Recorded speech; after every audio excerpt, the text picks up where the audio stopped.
আমি মক্কার কাছে এসে একটা মন ভরে সিজদা দিতে পারি নাই রে আলী। আমার বংশের লোকেরা আমারে কত আঘাত করেছে রে। আজ আমার এই মক্কার দিন বড় আনন্দের দিন, আমি স্বাধীন করেছি।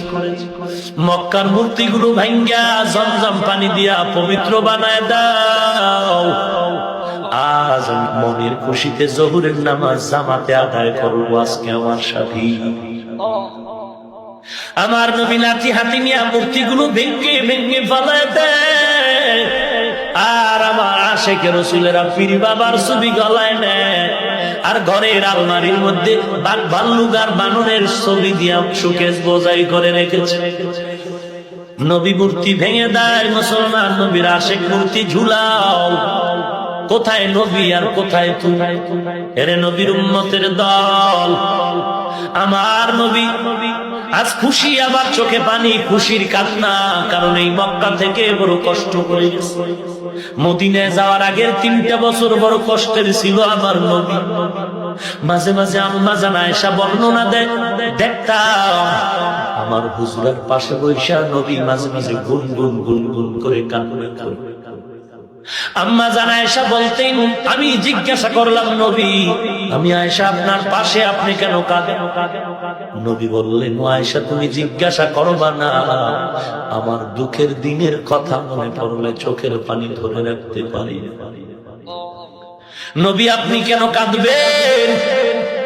নবী বলেন, আয়েশা তুমি আমার সুখের দিনের বিবি, কিন্তু আমার জীবনটা সুখের নয়। বহু কষ্ট আমি জীবনে করেছি, বিশেষ করে মদিনায় আসার আগের 3 বছর বড় কষ্ট করেছি। কারণ আমার মাথার উপরে 2টা ছায়া ছিল, চাচা আবু তালেব আর খাদিজাতুল কুবরা।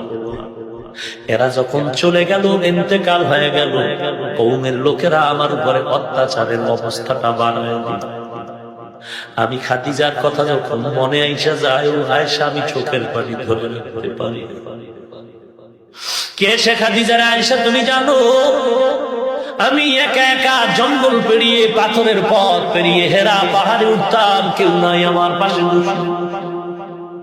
আমি ওই পাহাড়, এখন সিঁড়ি আছে, এসি আছে, উপরে দোকান আছে, তখন তো কিছুই নাই।